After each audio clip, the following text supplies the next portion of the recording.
एक राधेश्याम नामक युवक था। स्वभाव का बड़ा ही शांत एवं सुविचारों वाला व्यक्ति था। उसका छोटा सा परिवार था जिसमें उसके माता पिता, पत्नी एवं 2 बच्चे थे। सभी से वो बेहद प्यार करता था। इसके अलावा वो कृष्ण भक्त था और सभी पर दया भाव रखता था। जरूरतमंद की सेवा करता था, किसी को दुख नहीं देता था। उसके इन्हीं गुणों के कारण श्री कृष्ण उससे बहुत प्रसन्न थे और सदैव उसके साथ रहते थे। और राधेश्याम अपने कृष्ण को देख भी सकता था और बातें भी करता था। इसके बावजूद उसने कभी ईश्वर से कुछ नहीं मांगा। वह बहुत खुश रहता था क्योंकि ईश्वर हमेशा उसके साथ रहते थे, उसे मार्गदर्शन देते थे। राधेश्याम भी कृष्ण को अपने मित्र की तरह ही पुकारता था और उनसे अपने विचारों को बांटता था। एक दिन राधेश्याम के पिता की तबीयत अचानक खराब हो गई। उन्हें अस्पताल में भर्ती किया गया। उसने सभी डॉक्टर्स के हाथ जोड़े, अपने पिता को बचाने की मिन्नतें की, लेकिन सभी ने उससे कहा कि वो ज्यादा उम्मीद नहीं दे सकते और सभी ने उसे भगवान पर भरोसा रखने को कहा। तभी राधेश्याम को कृष्ण का ख्याल आया और उसने अपने कृष्ण को पुकारा। कृष्ण दौड़े चले आए।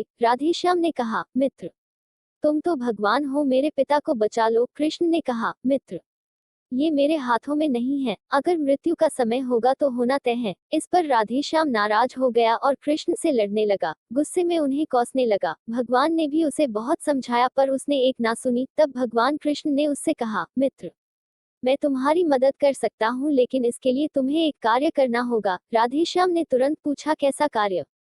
कृष्ण ने कहा, तुम्हें किसी एक घर से मुट्ठी भर ज्वार लानी होगी और ध्यान रखना होगा कि उस परिवार में कभी किसी की मृत्यु न हुई हो। राधेश्याम झट से हाँ बोलकर तलाश में निकल गया। उसने कई दरवाजे खटखटाए। हर घर में ज्वार तो होती, लेकिन ऐसा कोई नहीं होता जिनके परिवार में किसी की मृत्यु ना हुई हो। किसी का पिता, किसी का दादा, किसी का भाई, माँ, काकी या बहन। 2 दिन तक भटकने के बाद भी राधेश्याम को ऐसा एक भी घर नहीं मिला। तब उसे इस बात का एहसास हुआ कि मृत्यु एक अटल सत्य है। इसका सामना सभी को करना होता है, इससे कोई नहीं भाग सकता। और वो अपने व्यवहार के लिए कृष्ण से क्षमा मांगता है और निर्णय लेता है जब तक उसके पिता जीवित हैं उनकी सेवा करेगा। थोड़े दिनों बाद राधेश्याम के पिता स्वर्ग सिधार जाते हैं। उसे दुख तो होता है, लेकिन ईश्वर की दी उस सीख के कारण उसका मन शांत रहता है। दोस्तों, इसी प्रकार हम सभी को इस सच को स्वीकार करना चाहिए कि मृत्यु एक अटल सत्य है, उसे नकारना मूर्खता है। दुख होता है, लेकिन उसमें फंस जाना गलत है, क्योंकि केवल आप ही उस दुख से पीड़ित नहीं है, अपितु संपूर्ण मानव जाति उस दुख से रूबरू होती ही है। ऐसे सच को स्वीकार कर आगे बढ़ना ही जीवन है। कई बार हम अपने किसी खास के चले जाने से इतने बेबस हो जाते हैं कि सामने खड़ा जीवन और उससे जुड़े लोग हमें दिखाई ही नहीं पड़ते। ऐसे अंधकार से निकलना मुश्किल हो जाता है।